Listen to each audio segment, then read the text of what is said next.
A live stream. Hunggan. Naizun Ratu Zabetsek.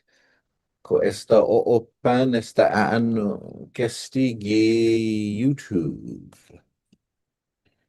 All right. O esta gaigigi Instagram. Hunggan. Ko gaigigi. Oh, hunggan enigi. Gaigigi.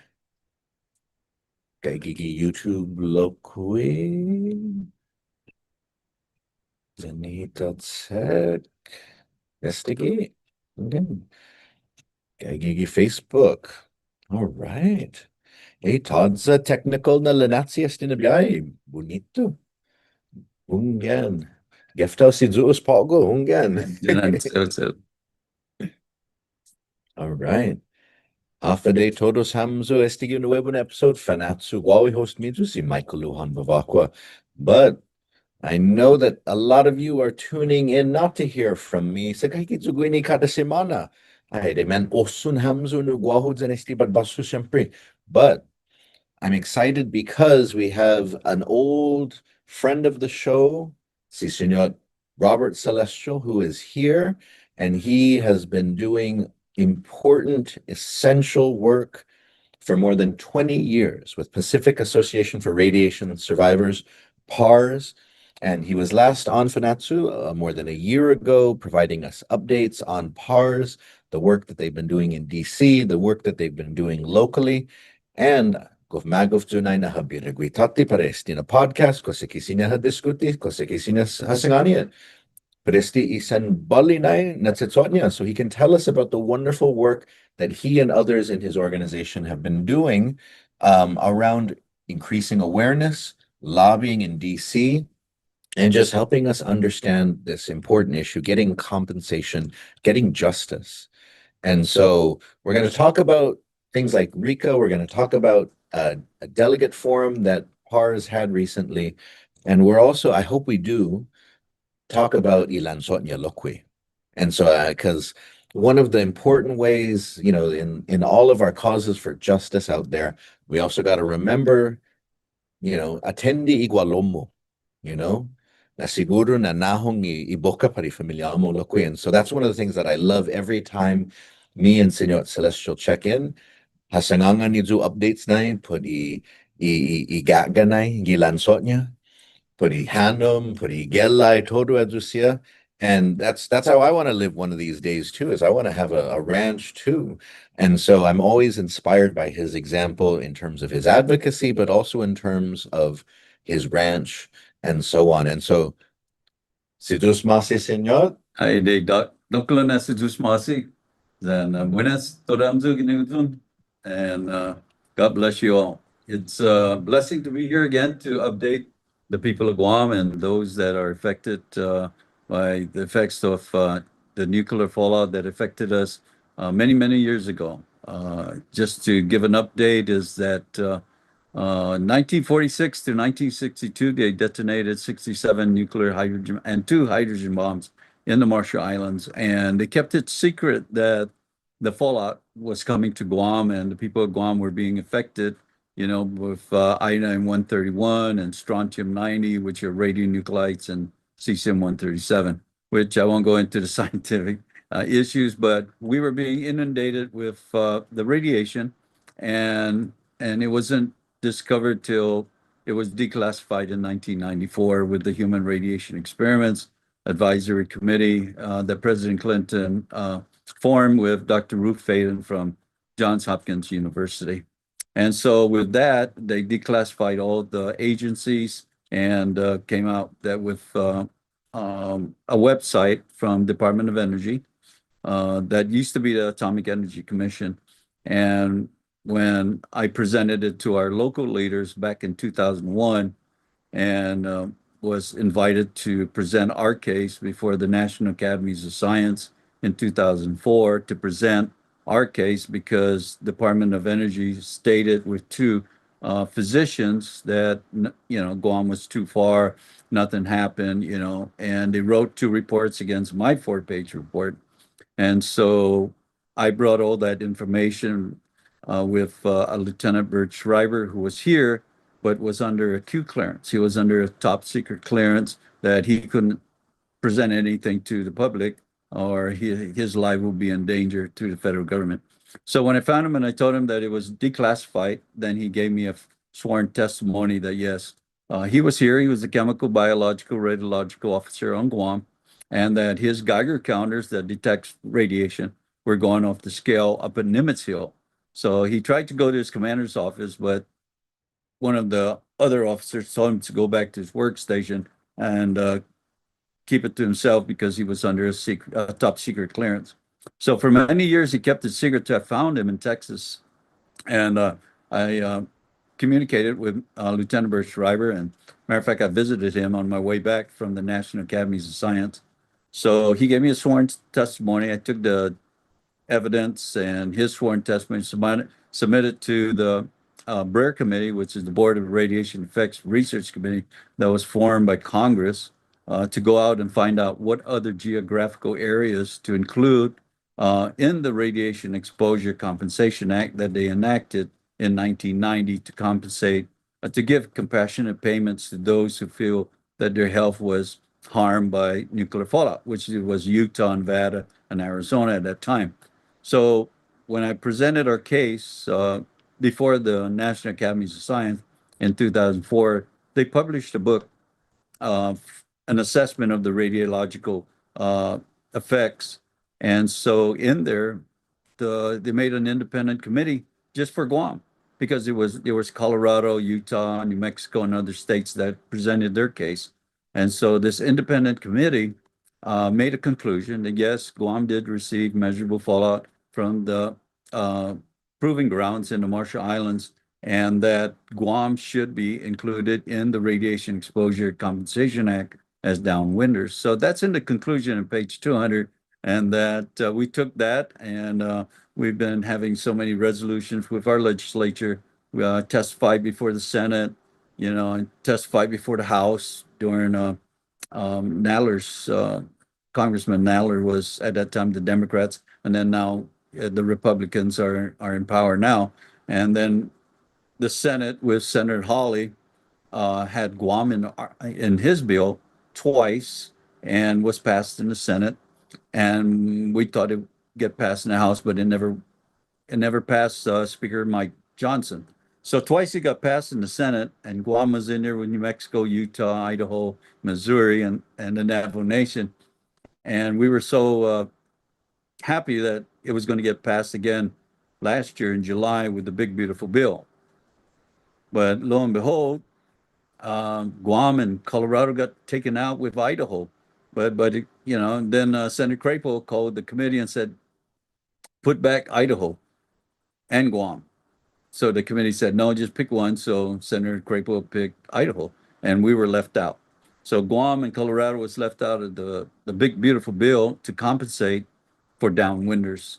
So we've been having meetings and Zoom meetings trying to get Guam back into the radiation exposure compensation bill.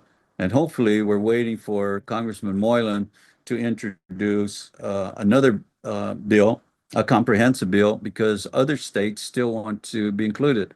There's some zip codes in Missouri who are left out, and Ohio wants to also be included, and some parts of Washington State and Navajo Nation has issues.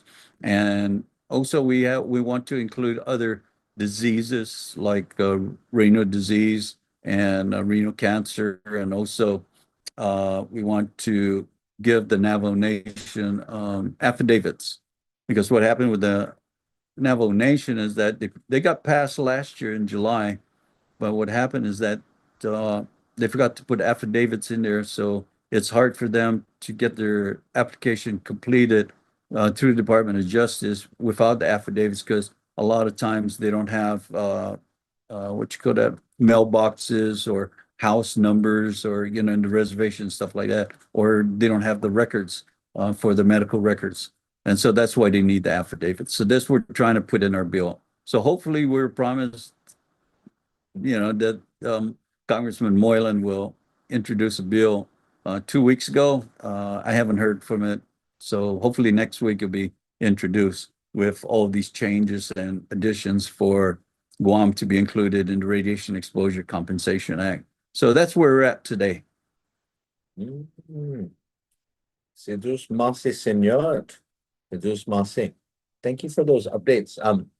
I know that a lot of this issue, it deals with Congress, it deals with stuff in the federal government, and for a lot of us in Guam, even if we talk about the feds, we talk about DC, we don't really know how things work there or what's going on there. But you have, over your years of advocacy, you developed connections there, relationships with other groups that have Right. been pushing for compensation. Yes. And can you talk to us a little bit about your sense of how some of these things work? Sure. Well, her name is Lily Adams and Kevin Davis.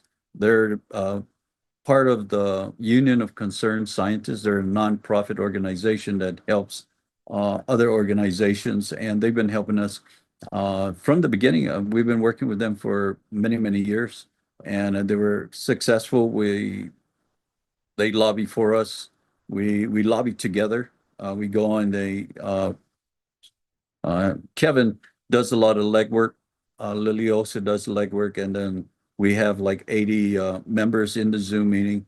We meet every Wednesday through Zoom, and then we're planning another visit in September. We're going to go out there and lobby again. Hopefully, well, not everybody's able to do it because of finances, and we're not sure if we want to actually participate. So we're still planning on that. But yes, and we work with the senators, the legislative directors out there, with Congresswoman Fernandez. We used to work with Elizabeth, and then with Senator Crapo. We used to work with his name is Salvatore, and then Holly's. We work with his people too, and we just try and keep a close relationship because we've worked with the Senate mostly. With the House, we were just hoping that our delegate would, work on his side to try and get it passed, through the House side. So we've been very successful with the Senate side, and so um, if we could get a bill in the Senate and a bill in the House, like companion bills, this time, I think we'll have a good chance. And so just working with these folks on a weekly basis, on Zoom, gives us a greater understanding because we understand each issue. They have representatives that vote, and so we're trying to get them to co-sponsor our bill, which is Guam's bill. And so we've actually placed them in our bill, like Missouri, Ohio, Washington State, Navajo Nation, and New Mexico. And so we're hoping we get their representatives to co-sponsor our bill, and hopefully, it will be successful. I'm hoping, yeah. Sedus Masi, senor. Sedus Masi. Now, we already have a few questions that have come in. Sure. And so one of the questions comes from Senor Noel Kirigua, Tautau Sianamai lo Sumaska Pogu Gisan Lago.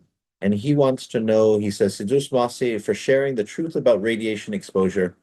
He says, was the CNMI also affected? And is there possibility for CNMI to be compensated? Okay, great question because I've been working with the Huff Snyders, Richard and Leanna, and what we've done is that they passed the resolution just recently through the legislature in the CNMI to include the CNMI. We've asked Congresswoman Hines to to sign off on our bill, and she hasn't signed off on our bill. And matter of fact, I was just told by the chief of staff of Moylan that, which is Julian Bordelio, he told me that the chief of staff of Hines said no, she doesn't want to sign on to our bill to include the CNMI. So I don't understand the mindset, but I have no control over there.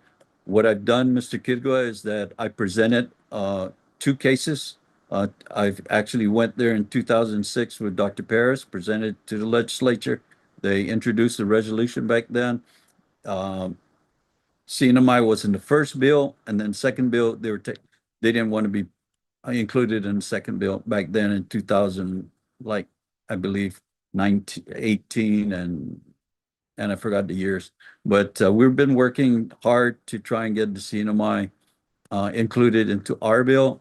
We were told that Delegate Hines wants a study and has not agreed to be included in the Guam bill. So that's the update I have for the CNMI. Yeah. No, so just Mossing. Thank you for sharing Yeah. that, Yeah. so just Mossing. And so I think it's important that you're already aware of that, and so hanggang arahamzo ni manauta siya na may put favor, when to see man magas midzu. Presti. I think that's an important thing. It is. I've done it even with the APIL. A couple of months ago, they had the what is Asian Pacific Island Legislature with all the other different, like the FSM, Marshall Islands, Palau.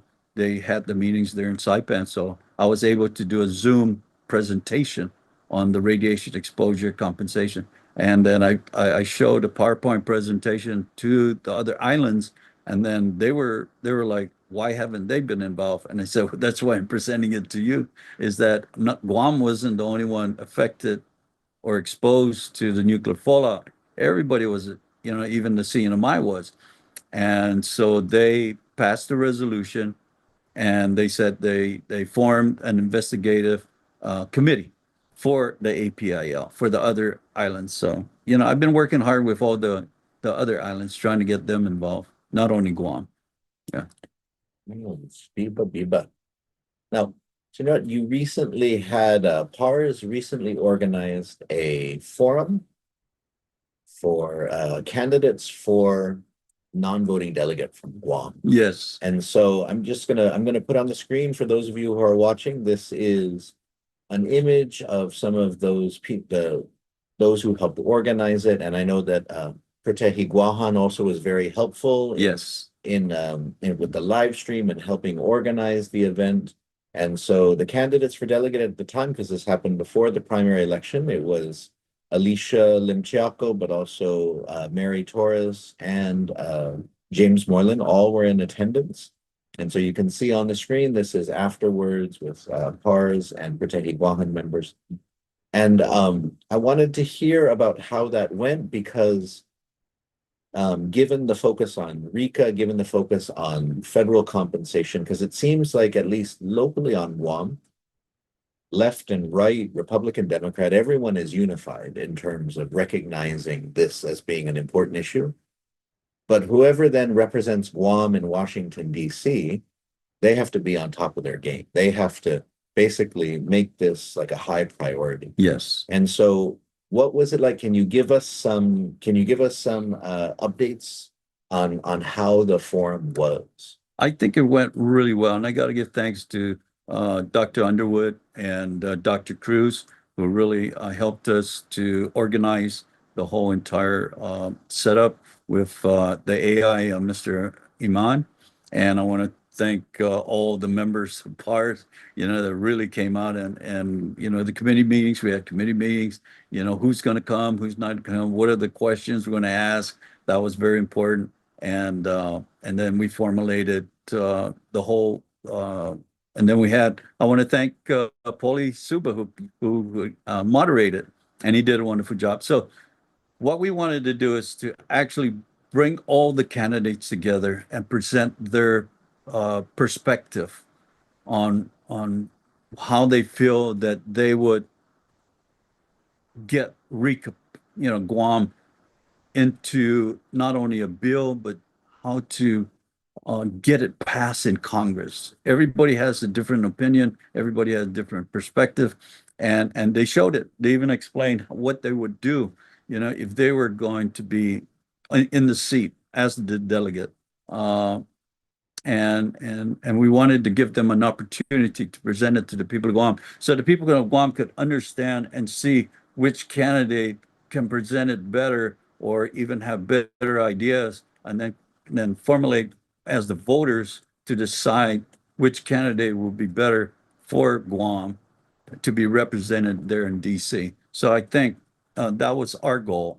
And we're hoping and praying that, that it comes to fruition. And so, did any of the candidates offer some interesting new ideas or suggestions? Did any stand out? I mean, I'm sure you've worked with all of them in different capacities. Anything stand out? Well, there, without being biased or anything like that, from my understanding and working with those in Congress, when we go and lobby, not majority, but most of the time, the legislative directors are attorneys, whether you're in the Senate or in the House, or and so when we present our case, it's mainly we have to come up with facts, and sometimes you have to really take them along and prove our case. And if they're interested, then they'll sit down with you. And if not, they just say, just leave the documents there and they'll take a look at it. They'll get back to us. So I believe that with the Congressman Moylan, he says that he's worked there for 4 years and everything, and he has a lot of friends. He does this, but for my opinion, we got excluded last year, and so it's kind of difficult because us being, working almost every week with these other folks from the states and understanding their plight also. And we're trying to get a bill passed in Congress and working with other senators and congressmen. They have to convince their colleagues to try and get it passed, which they did last year. And so we need someone in Congress to speak up like with Holly did. Senator Holly got the grabs. He was able to present it and get his people involved and get Guam involved. But what happened was we don't even know what happened. Why we were excluded. Even today, Congressman Moylan has never explained to us why we were excluded. I wish we'd known so we could go back this time and say, hey, what do we need to do? We had all the evidence, we had the backing, and then all of a sudden, we weren't, we were taken out. But back to the forum. So, yes, I believe that with Alicia being a U.S. Attorney and also an AG, she she speaks the language of those that are in Congress already. As an attorney to an attorney, she has the experience. She's been there in the federal government. So if people want to vote for her, because of her experience, then that would be, we have to see what actually will happen in the future. But as for what Congressman Moylan is right now, now we have to wait and see from his bill and wait and see what's going to happen this year. But according to what we've heard in Congress is that the the House might change. I mean, it might turn and flip into a Democratic majority. And so if it switches over to a Democratic majority, and then Moylan's a Republican, then we might have an issue again. And so that's one of the issues I've been thinking about is like, okay, if the House is going to switch over to Democrat, I think we need to have a Democrat in there, because it just makes a lot of sense. And then it's 50-50 if the Senate's going to switch over. So these are the politics that's happening right now that we have to, pay attention. Is that, what's the future going to hold in Congress, especially for Guam, since we're a non-voting delegate. Matter of fact, if you watch the video with me on Channel 6 with Senator Crapo actually said that, Guam's in a disadvantage. that Guam doesn't have a senator, Guam doesn't have a congressman. For him to say that, and we do have a delegate, and for him to say that, even though he was there with Congressman Moylan during a lot of our conferences there, and as we lobbied, was kind of, it actually, to me, it was a lot telling. It was telling, not negative. A lot of people want to say it's negative, but I saw it's telling that the mentality that they have when it comes to committee voting and everything. Because I remember in 2018 when I got there and I got invited to testify before the Judicial Committee, and I got introduced to Senator Crapo. And he asked me, he says, Mr. Celestio, where's your senator? And I said, for today, sir, you're going to be my senator. Yeah. So that was right before the hearing, And so it just told me that, wow, these guys don't even know we don't have a senator. Yeah. So we have to not only lobby hard, we have to educate them. And it's 2026 and they still don't even know. And I believe sometimes they think that they are so knowledgeable about what happened to the Marshallese, and the payments and their treaty and their nuclear tribunal and all that. They understand the payments for them. So when it comes to Guam, they're saying, maybe they say, well, why are we going to pay Guam? We paid the Marshall Islands, but they don't realize that Guam is an unincorporated territory. We're different. We're U.S. citizens.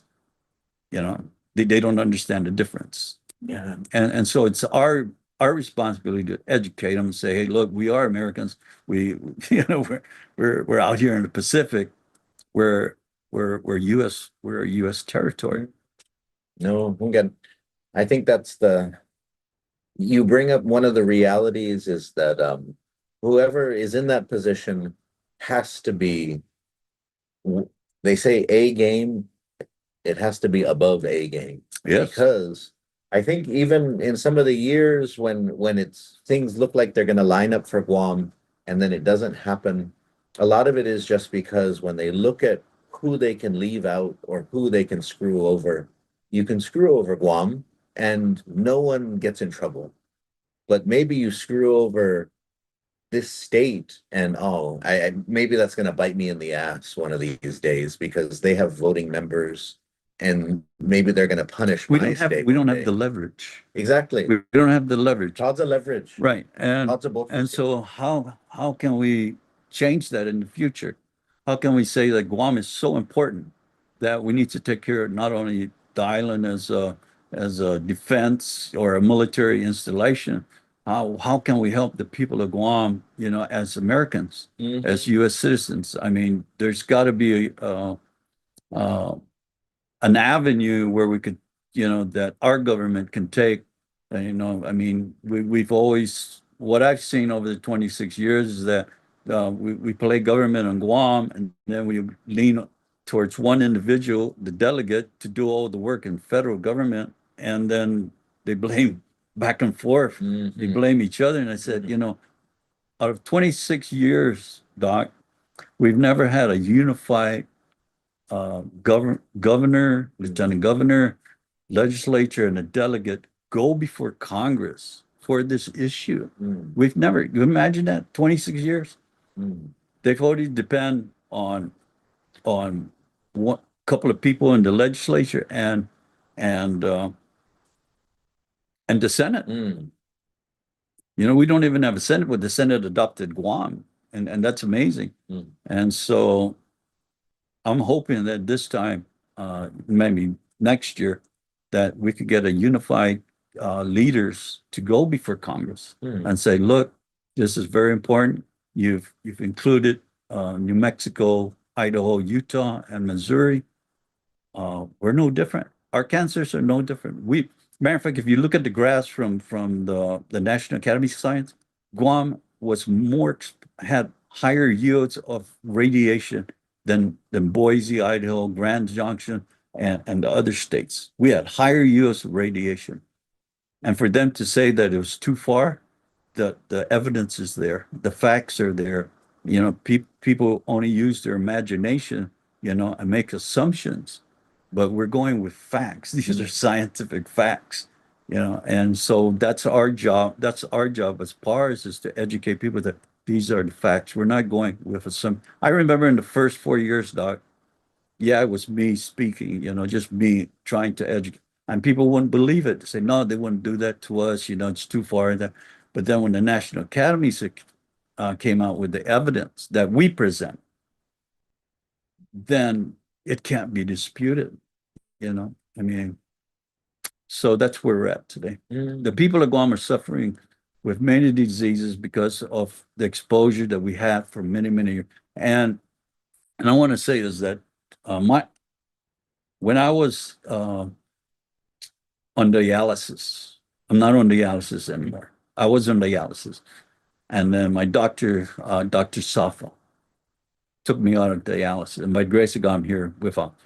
But he did a research and submitted it to the National Institute of Health. And he showed me the evidence that the people of Guam, only on Guam, that were missing a gene.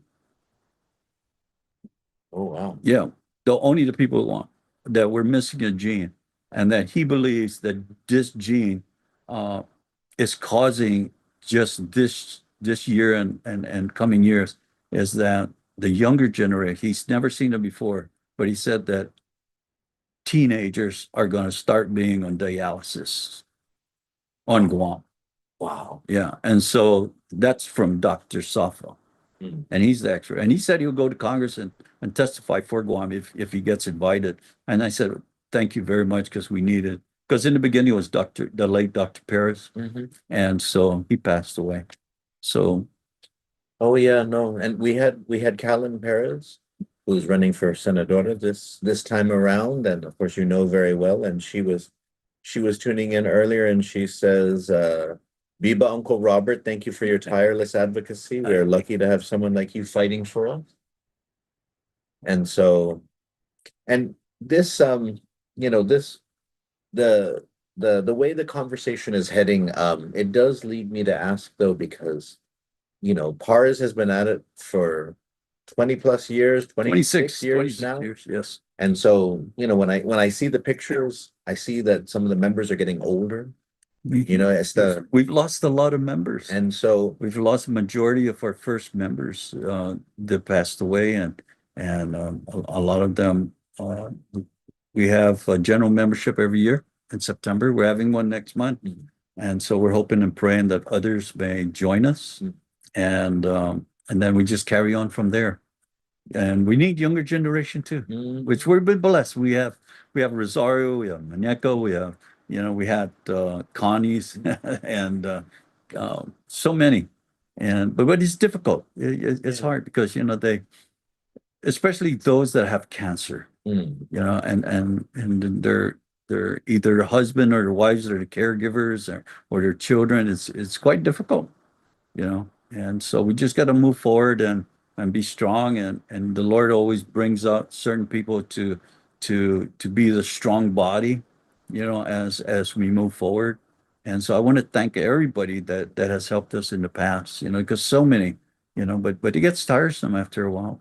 I know. I wanted to ask, what is the mood of Iman Membrusia Naisa? Been waiting for a long time, been advocating for a long time, and your group has been recognized, received legislative resolutions, and The governor also. the governor also gave you a resolution and stuff.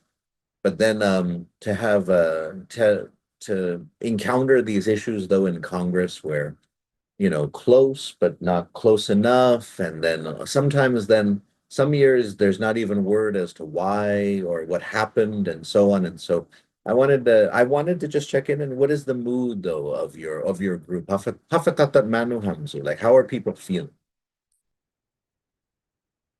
We have a mixed emotions. It's always like that. I've learned that you know people get so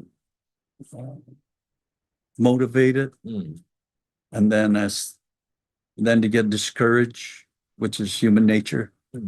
But I think what keeps all of us, the ones today that really understand, that the issue is so important for so many people, and especially the ones that have come before us, like in 2001, from 2001, that have passed away, that we've journeyed with them for 20 some years, and then they're gone. They passed away. We just had a few of them just pass away, and then we cannot quit.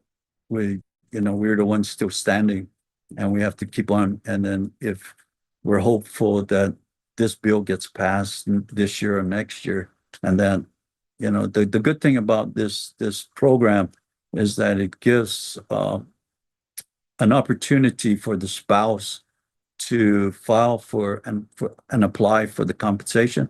If the spouse had passed away, the children can apply. It goes down to the grandchildren, and they could apply.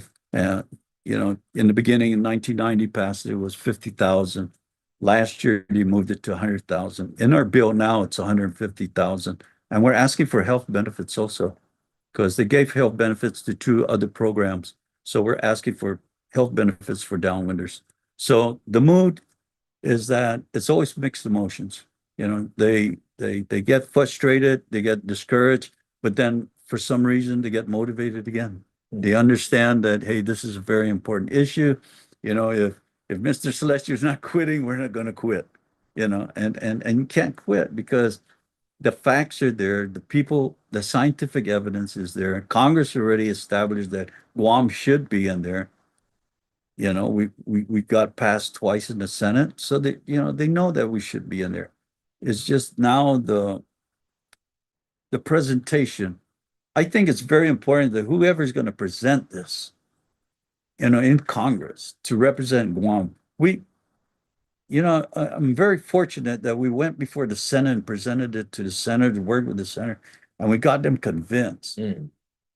We were hoping the House could do the same thing. We're not getting paid, but the delegate is. And so the people of Guam have to decide, and choose someone who can actually do that for this issue and for many, many other issues. The economy's not good in the States right now. It's really bad. And so we are blessed if we understand how blessed we are in Guam. Man, I know we have other issues like education problems with schools and stuff like that, but our government leaders have to really start working together, and try and solve all these issues. We're just one organization trying to get this for our people because they deserve it, and we need our delegate, we need our governor, we need the legislature, and we need all of our friends there in the States. We have a lot of friends in the States. I could actually say that, but we need more. We need, maybe we need to change our political status, but that's another issue. Okay. Well, thank you for that. And to all of you watching, Put Football, if you have more questions or comments, I have a few that some of you have sent in, but Put Football, and then I'll be sure to ask them for Senor Celestial. I do want to change gears a little bit though. Sure. And I want to ask you, I always like hearing stories about your farm because it's an important reminder that in all the things that are happening in the world, I think we should do the small ways of practicing sustainability, the practice way, practicing those things. And so how is life on your farm? It's wonderful. It's physical therapy. It's a responsibility. I got to get up. I got to feed my animals. I got to do this. I have goats. I have ducks and a lot of chickens. I have, fruits. And I have, it's a lot of work. It's a lot of work, but it's a lot of fun. The animals are doing good. Sometimes I barter them, for vegetables. See, I have vegetable, but I barter them with the other ranchers. And so I think that it's mainly physical therapy. You get out there, you have to change the water. You have to make sure the goats are not, running loose, eating everything out, out there. So, you separate them because once one gets out, he'll eat all the leaves and all the different plants, and then you have to start all over again. So yeah, it's a great life, I mean, I try and show that to a lot of my, some of my friends that come over to the ranch say, wow, man, this is the life and stuff like that. I say, yeah, but it's a lot of work, I do. And I want to say that there are some that come over and get motivated. They see and they come over and say, Lana, Robert, I have a acre down there. And I said, what are you doing for? I said, nothing. And I said, well, you got an acre down there and you do, and then next thing you know, I see him in a year and said, Lana, bro, I cleared it. I'm doing something with it, and I feel good because by them coming to my ranch, gave them an incentive and motivation to do something with their property, and so I remember last year, from the guy in school, the agriculture asked me to bring some of my animals to the school, right, to show it to the kids. And I said, my God, that's a lot of work because I had to get cages and bring my goats and my ducks and the rabbit, everything, set it up. And it was a thrill to see all the kids enjoy the animals, So that's something that, you know, that I think that other farmers can do too, and ranchers who have animals. So yeah, it's a blessing, we give, and sure, it just shows the kids that they've never seen a goat, they've never seen a duck, or or touch it or whatever, and so I think to present it to the kids nowadays and say, yeah, you could do this, I mean, and so I I think that agriculture, allows us as bona fide farmers to do this, and Chamorro Land Trust, and hopefully Chamorro Land Trust, continue to open it up for other people, to go out there and I remember when they first gave me my property, it was just a huge jungle, and by the grace of God, we're able to improve it, and so. Uh, it's a good life. It's a good life. Bonito na, señora. I'm mohon na Guatanopo. I wish I had some land too, man. But I look forward to visiting your farm and getting inspired one of these days. Oh yeah. I mean, it's and sometimes people think it just was poof, and they say, wow, but no, it's hard work, it's and don't get frustrated if you start and everything and you find out, wow, where did you get the water? Where did you get the power? How did he do this? Because it can get frustrating if you don't plan it right. You have to have, and the funding, and it took me so many years, first I built a small shack.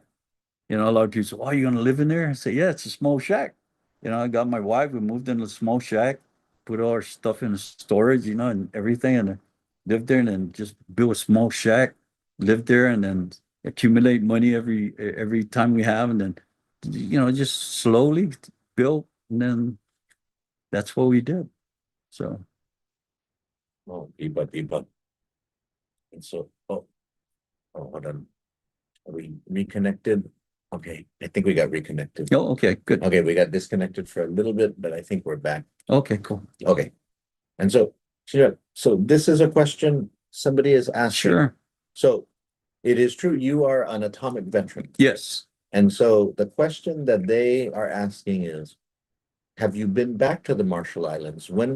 And since your time when you were working there, and what was it like to go back if you have been back? I haven't been back. I haven't been back. We just had a reunion. It's called the National Association for Atomic Veterans.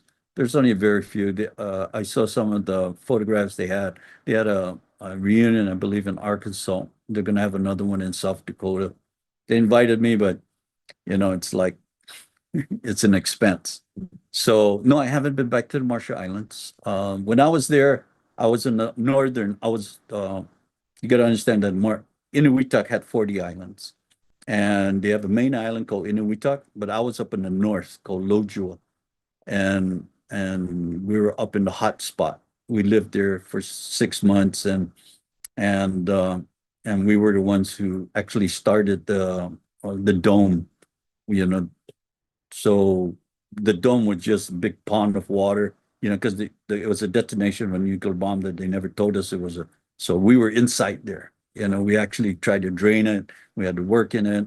My job was transfer contaminated soil from one island to back to Runit Island. So no, I haven't been back there. It's a beautiful place, but it's highly contaminated. Yeah, and there's only 280 of us out of 6,000 alive today. Wow. Yeah. Oh my goodness. And so can you just define for people who aren't familiar with it what an atomic veteran is? We got okay. An atomic veteran was the first group was established back in 1990. Uh, were the ones that were in the actual detonations back in the 40s, 50s, 60s. The ones in Nevada and Arizona and New Mexico and Inuitak and Bikini Island. Those were atomic veterans in the beginning. They were the ones that were identified. For us, the cleanup, we were kept secret till 1994. And then in 2022, just recently, the Department of Defense awarded us and started calling us atomic veterans. They gave us a certificate saying anyone who served here in Marshall in Inuitak are now atomic veterans. So we were identified, and now since the PACT Act, they included the Inuitak cleanup veterans to now be identified to go to the VA and receive medical care and apply for compensation. But before 2022, we couldn't. But I was the lucky one because when I left Inuitak, there was several of us that got sick automatically. So by the grace of God, they gave me a full medical retirement, chapter 61, with 7 years of service because they thought I was going to die back then. And so by the grace of God, then now I'm 100% disability through the VA. So we just recently got our atomic veteran identified in 2022, 4 years ago. Oh, wow. Yeah. We were kept in the dark for many, many years. Yeah. We had to fight it. I had to go and fight it with my other comrades. We had to lobby Congress. We had to go before a committee hearing with Congressman Balls, Congressman Takano. We actually did that. And we were able to convince them. But it took that long. Yeah, 2022, I got my certificate saying, now you're an atomic veteran. And my wife got kind of upset because I got it in the mail. Yeah, no presentation or nothing, right? You just give you yeah. So that was pretty hilarious. Yeah. Oh, well, Sidrus Masi, thank you for explaining that because I think some people, I mean, I remember first reading that term 20 years ago, and when reading about you, for example, and others doing advocacy of the same type. And so it's good that it's more accepted now and official. And Yes. even if it took a long time and it took advocacy, it's good that you've gotten recognition and compensation. But it's so sad how just like with Chamorro war reparations, it takes so long and so many people struggle and Right. este man mapus, este man aigui. And so But just got to keep fighting. That's all. Okay. Yeah. Yeah. And And so the next question is of the same spirit.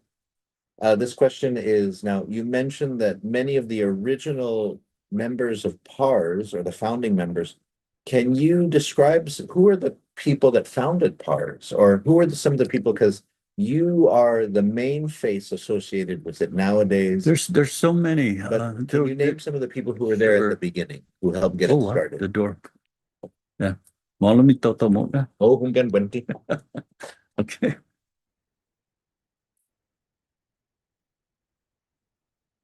Question. The door just opened by itself. So yeah, there's I want to say there was Dr. Chris Paris, and there was Miss Diaz, Filomena Diaz.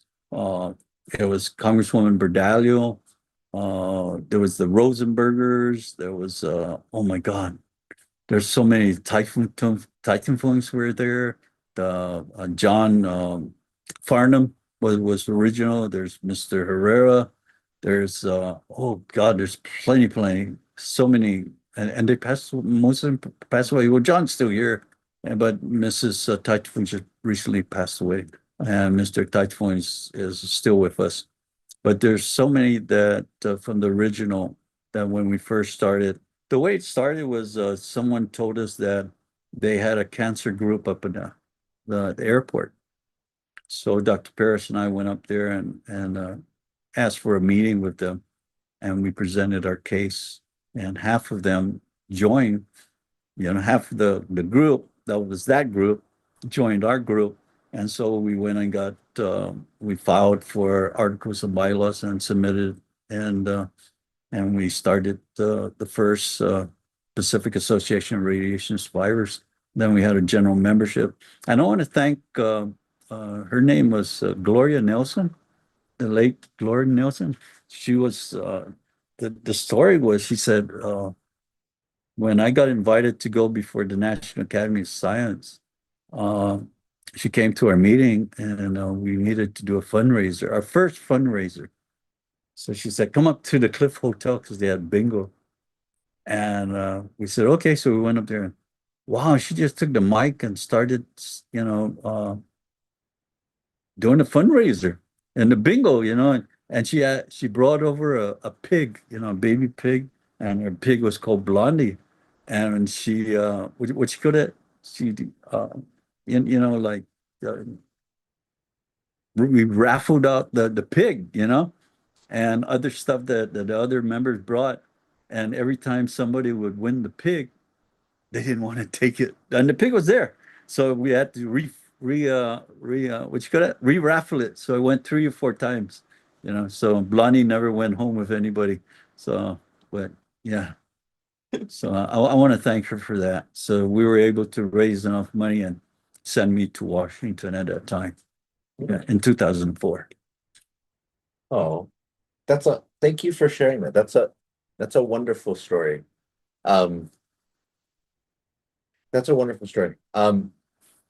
Yeah, thinking about I love those little details too, in particular, about how these community movements get started and what it takes to get Yeah, them because started. we were very ignorant in our organization, and we didn't have any money at that time. We just got invited. We're gonna send me, a layperson, all the way to Washington, testify before the highest scientific community, and that's, and here I am going, hey, Dr. Paris got invited, I got invited, Dr. Younger, but I was the only one that was able to go with Dr. Brady from Nevada that we hired, to represent Guam. But it was the late Gloria Nelson who really, started us off and said, we're gonna raise enough funds. We're gonna send you to Washington. So that was pretty cool. Yeah. Oh, I love that. I love that. And so we have a few minutes left. Sure. We have a few minutes left. There's one more question. I'm looking for it right here. There was Okay. one more question. I'm trying to remember what it was.